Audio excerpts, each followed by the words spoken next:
تمام.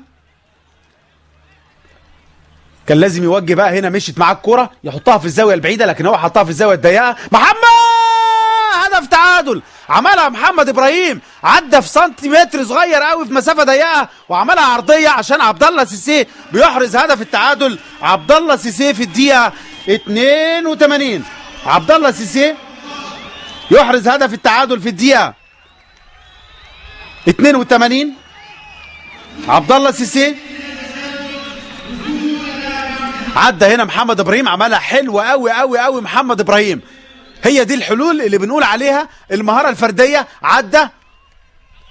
عدى من عبده بوتابي وحطها عبد الله سيسي عشان يحرز هدف التعادل لنادي الزمالك. لسه فاضل 8 دقايق غير الوقت الضايع. ادي محمد ابراهيم في الكره اللي فاتت، 1 نادي الزمالك 1 سان جورج.